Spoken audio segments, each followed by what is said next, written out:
Hello, it's your resident spookster, LpsHoney, once again filming a video in October with all my Halloween goodies that you'll probably see in November. But hey, it's the LpsHoney channel. We all know we keep the spooks around year long.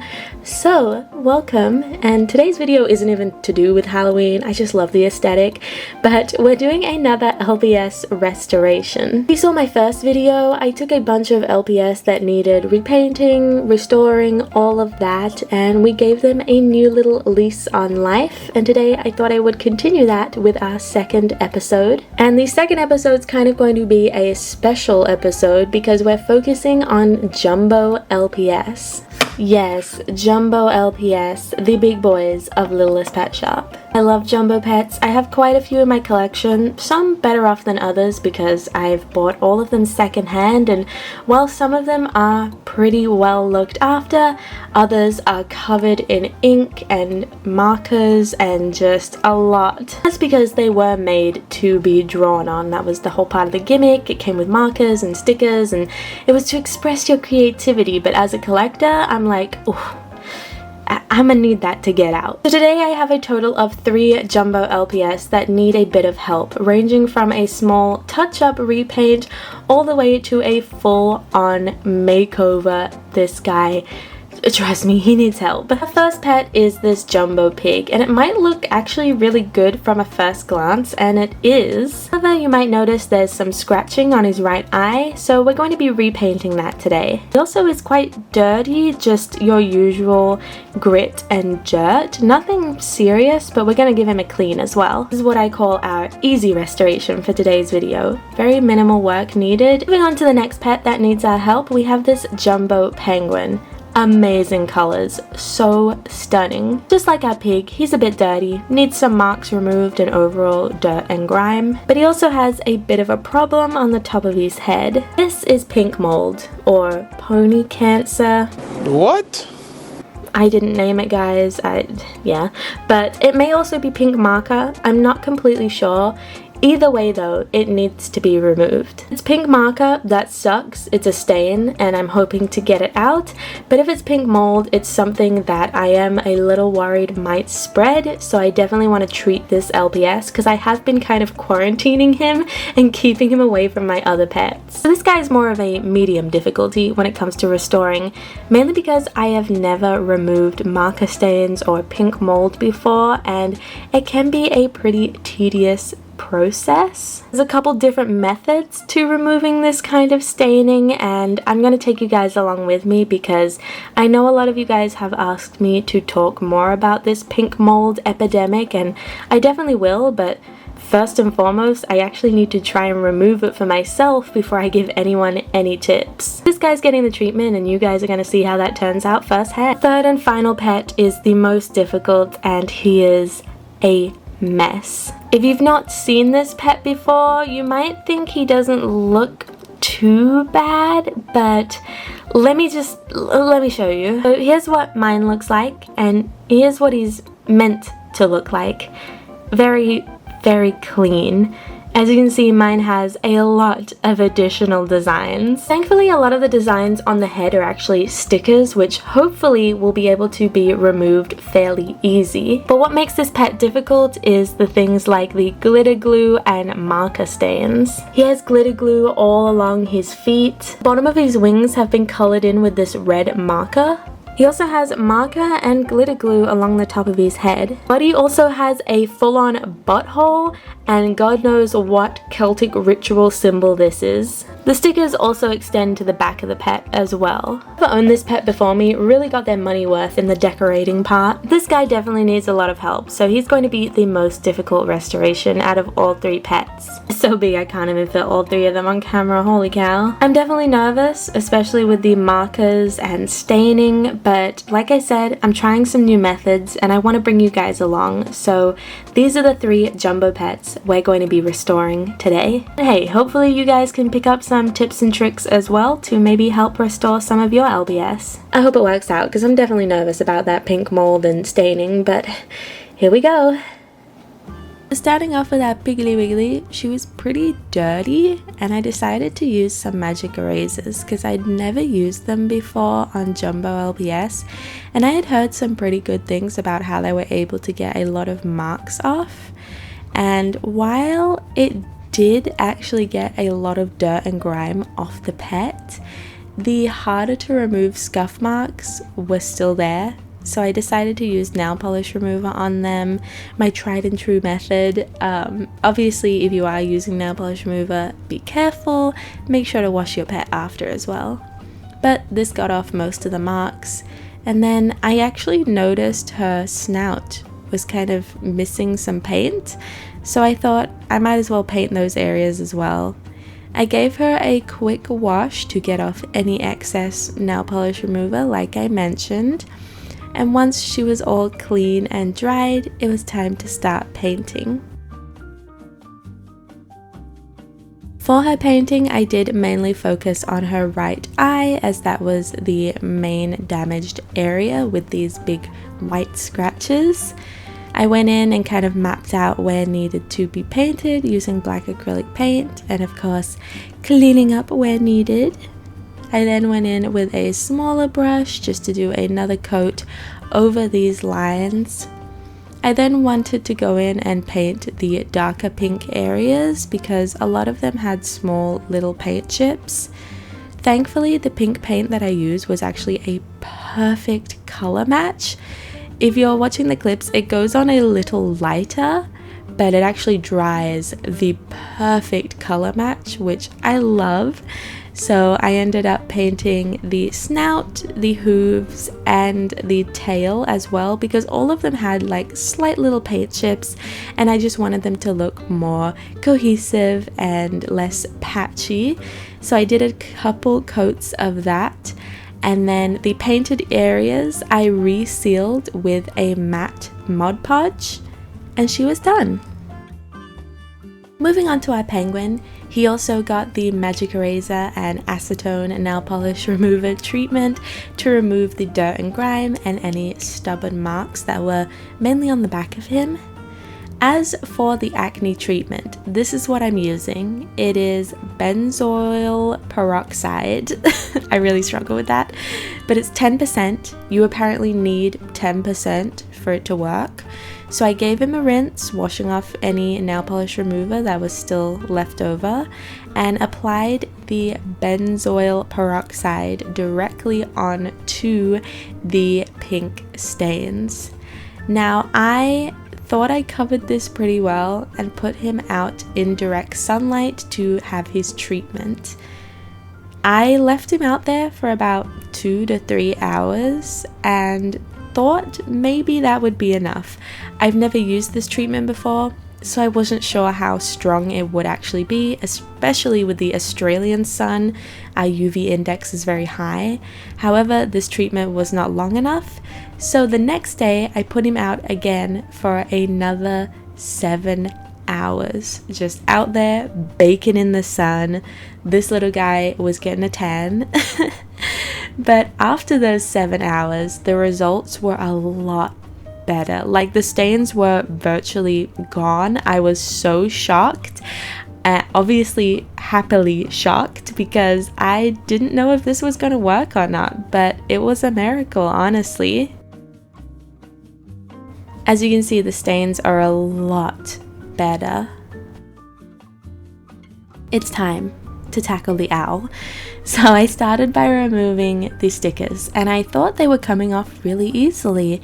However, you might notice that the sticky residue was still on the pet, and that's the unfortunate reality of removing really old stickers, is that the actual decals themselves come off super easy, but the sticky residue remains. So visually it looks better because these are all off, but holy cow, it was covered in sticky residue. I tried to remove some of the marker with a nail polish remover, and while some of it did come off, it was definitely ingrained in the plastic. So I decided to give this guy a full scrub down, not only to try and remove stuff like the glitter glue, which actually, thankfully, was quite easy to remove. It was probably the easiest part to remove. I also wanted to try and get some of that sticky residue off. So this guy got a full-on scrub down using soap and an old toothbrush to get scrubbing. Like I said, the glitter glue came off very easily, which I was very, very happy about, but the sticky residue was definitely remaining, and of course so was the marker stains. You can see it shining there in the sun. I decided to whip out my craft knife and just start scraping away at this sticker residue because I honestly wasn't sure how else to get majority of it off. It was so stubborn and just on there. So after scraping away for ages at this freaking sticker residue, it was slowly coming off. It was kind of peeling away, I guess. It was gross. I mean, like, look at this. Ugh. It was then back to the scrubbing zone to get all the little peely pieces off.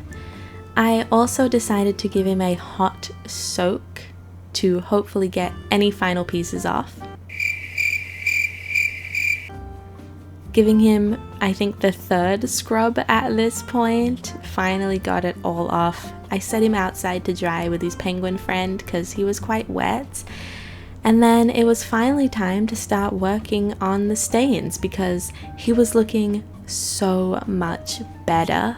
Now I definitely could have used the benzoyl peroxide method for the owl's stains as well, but they were quite a bit larger, and at this point I wasn't even sure if the acne treatment was working with the penguin, so I opted instead to repaint these areas.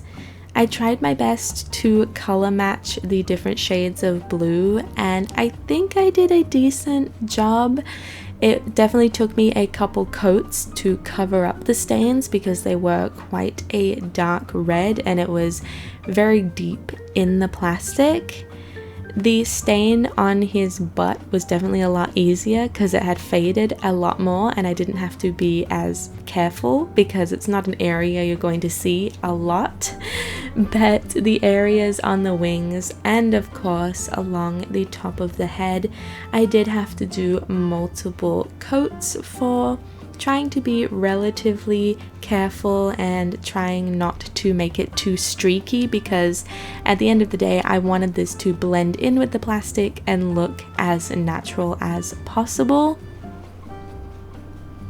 So it definitely took me a couple coats, but I really do think it was worth it and it was the right choice.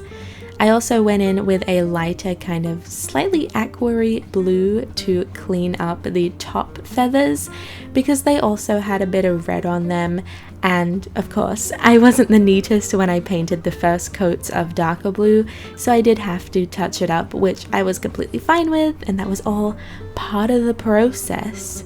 So after doing a couple coats of this light blue, he was all finished and restored.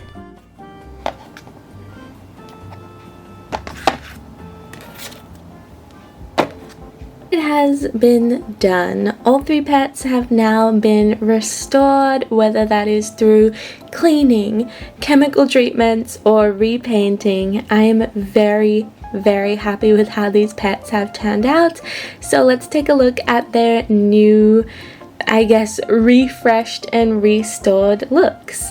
So starting off, we have our Jumbo Pig. She definitely needed the least work, but I did give her a full clean and also a repaint in certain areas where she needed touching up. That was mainly her right eye, a little on her left eye, and also her snout and a few places on her hooves and tail where the paint had chipped. Overall, I think she came up really clean. I'm super happy with the areas that were repainted, like her tail, and of course her right eye, which was the main issue I had. Even though she was the most simple out of the three pets, I am still very happy with the end result, and it is still a pretty delicate process to try and match the colors that you're painting with and make sure that the coats aren't so thick that you can tell, because I think I blended the paint in really well with the eyes especially. Like, I don't think you can even tell that they've been repainted. I did also reseal the eyes using a matte Mod Podge, which I watered down, and I think that also really helped. So overall, a successful restoration.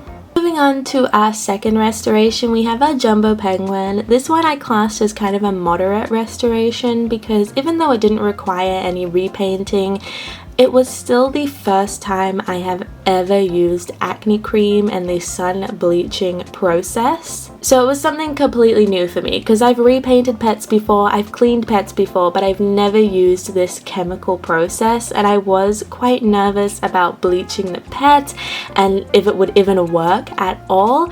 But I can happily say that this process is kind of goated. If we look at the top of this pet's head, there is a super faint pink hue where the original marks were, and if we compare it to the original, you can definitely see there is a massive improvement. So I think in general, for me personally, I might try this process one more time just for a couple hours to see if I can get that last little residue of color out.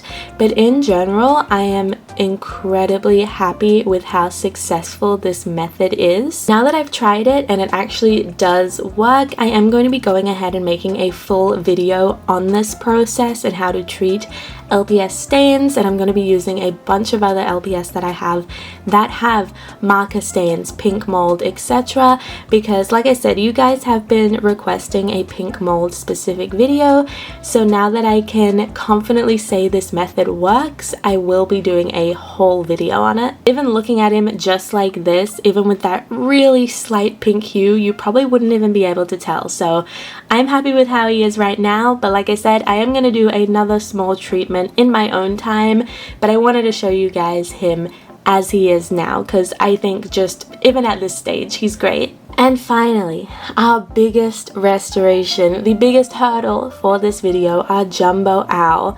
Can we take a moment for her because this pet is looking brand new. This one pet had so much work put into it, not only giving it a general clean because it was quite messy, but also removing the glitter glue, repainting areas that were permanently stained because of markers, and then also removing all those stickers with the terrible sticky residue, which was such a pain to get off. I'm so incredibly proud of this pet, and I of course would love to hear what you guys think as well. I don't think she's perfect, even though on camera she does look really great. I think I'm just a bit of a perfectionist, and sometimes when I look at her like really closely, I'm like, I could have done that better. But that's probably just me overthinking. I think in general it is a miracle how well this pet came out in the end. Of course, I'm going to be adding close-ups of each pet, so you guys would have seen that as well, but even like the back of this pet just looks so clean now, and I'm so happy. There is one part of this pet that I did not touch, and that is the claws at the bottom.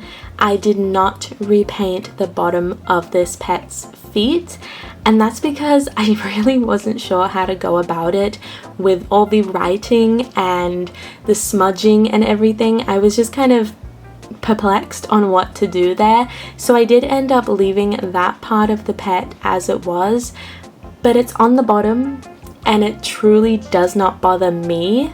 And because this is a pet that's going to remain in my collection and I'm literally never going to see the bottom of the feet, I wasn't that concerned about it. I did want to get rid of the freaking pagan ritual symbol because I don't know what the hell was going on there, and your girl does not want to end up cursed.